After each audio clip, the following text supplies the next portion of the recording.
What's up, guys, and welcome back to another YouTube video. Today I want to talk about the feelings, or you know, trying to control your feelings during a loss, or not loss, but like during a losing streak. Today I had the worst week I've had in 2 months of trading. Not 2 months, but like in the past 2 months of trading. Um, and you know, you really can't get too attached in the or too emotionally caught in the highs and the lows of trading. You know, I've had a pretty decent return in the past couple weeks in trading. And if you follow me on Instagram, you would see that. Um, but today, this week especially, me personally, for my trading style, I either broke even on a couple trades or I took some losses, which I will show you in my NT5 in a few minutes. Um, the main thing I would say is don't get too emotionally involved in the money. Uh, for me especially, I think it's been the hardest week since I just, got some investors' money. So, I'm not only losing my personal money, but I'm as well losing someone else's money. So it is very emotionally hard, and it messes your psychology a lot. You have to keep a straight head, straight mentality, and continue knowing that you could do this no matter, you know, the how many L's you take. Um, this week, I think most of my trades were valid for my trading setup, for my trading style, for my trading plan. I did take one or two trades which I wasn't very happy about, but that just comes with experience. I've only been trading for a year and a half. I still got way more to go, and mistakes happen. If it doesn't make you money, then you learn from it, and that's just the kind of type of mentality you have to maintain. So usually when I take losses, I try not to dwell on them. I try just to like move on and focus on the next trade that I'm taking. Um, Personally, I just go to other hobbies. So let's say I had a losing day, I'll just close my charts for the day. I'll go to the gym. I'll watch Netflix, or try to distract myself a little, because you don't want to dwell on that loss, because you'll probably end up you know making it even a bigger loss. you know so also, don't base your entries. Let's say you get stopped out by a pip or two. um don't don't base your re-entries on FOMOs or greed. So if you did take a, let's say usually you trade London session, right? Me personally, I'm a swing trader, so I hold my trades from anywhere from 2 hours to maybe 5 days. I think the longest I've holded a trade was around a week and a half. So, you know, let's say if you only trade, well, most of your entries are based off the London session, right? Um, let's say you get stopped out in New York or Asian session, but you see that price is still maintaining, or you think, because at that point you got stopped out for either a break even or a loss, so you're not really thinking clearly. So you think that the setup is still valid.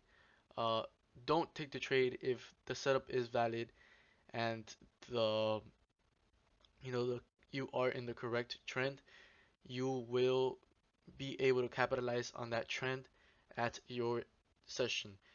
Sessions, not sessions, but trends usually could last anywhere from, especially look at the higher time frames, it could last anywhere from days to weeks or months. So, don't be afraid to, just wait a couple hours till your session starts and look for entries. Um, so again, if you take a loss or you take a break even, just leave the charts for the day. Don't focus too much on them, because you're going to want to re-enter based on emotions and not actual thinking, not critical thinking. Um, and remember your plan. Every trader goes through, how would you say, every trader goes through losing streaks. No matter how solid your plan is, no matter anything, you will always take one or two, maybe even three losing trades a week, a month, or even a day. But if you're, let's say my plan, I can take, well, I've taken um 3, 4 straight losses in a row, and with two trades I made it all back plus more. So, my plan is based on risk my risk versus reward and my money management.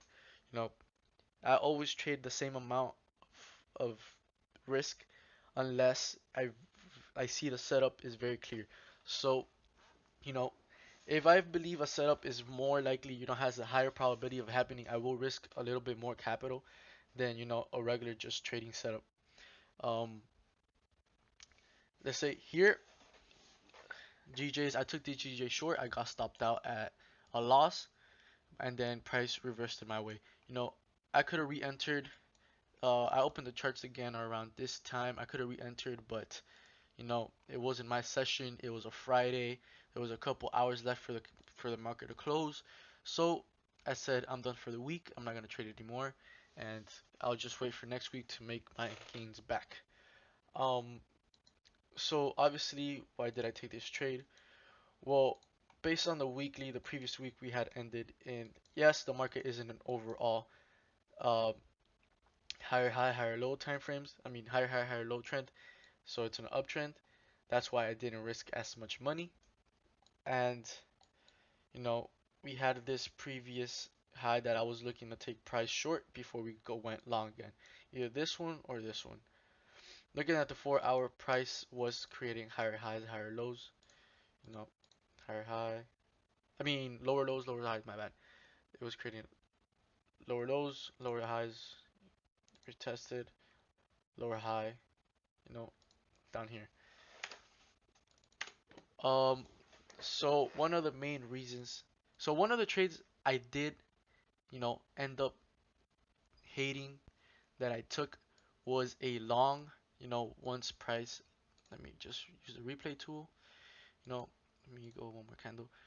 Once price, I was looking for shorts here, I got stopped out at a break even, then I went for short again, and that one I took a loss on. Then price closed above this area, and I switched my bias from a short to a long, which I should have just waited, and I wanted to wait, but I wanted to make my money back, and that is a mistake I did take, and I did take a loss on it. Um, you could see that the daily candles, we had one strong bearish, a weak bullish. I should have waited for the next daily candle to close to then decide what I would want to do. So my entry was roughly, I didn't have this was probably around here, this area. My entry was around here. My stop losses at the bottoms of the wicks of these candles, and I was aiming for the highs. So I had an area from a 2.5 to 3. I don't remember very much, but it was something around this area. And then price just came down and melted past and hit my stop loss. If I would have been more patient, I would have not gotten this loss. I would have, saved a little bit more capital. And your job as a trader is to protect your capital. So again, I was looking for shorts. Most people were looking for longs. I was looking for shorts. It depends on how you see the market. And I had this marked out this area. I did decide to enter once price had rejected this support once and then twice. I think I went on the 1 hour. Yeah, so you can see here price came back up. Yeah, so I got triggered right around this area because I did see in the 5 minute price had, well, we got the 1 hour rejecting twice, trying to go close above, closing under the zone. And the 1 hour we had a bearish engulfing right here. And then on the 5 minute, in my opinion, I consider this a break of structure.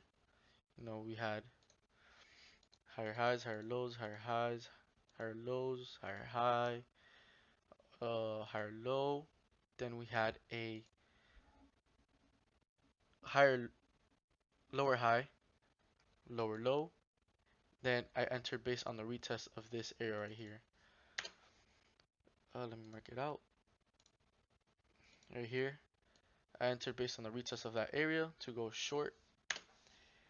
I usually don't take trades on the 5 minute, but if I do see, a setup or I do see a break of structure on the smaller time frames, I will enter. Price went think 0.85 in my direction before it switched up on me. Let me just fast forward this. Uh, yeah, 0.92, so almost a 101. Usually my rule is if price does go 101, I put my stops at break even, and if price does stop me out, it stops me out.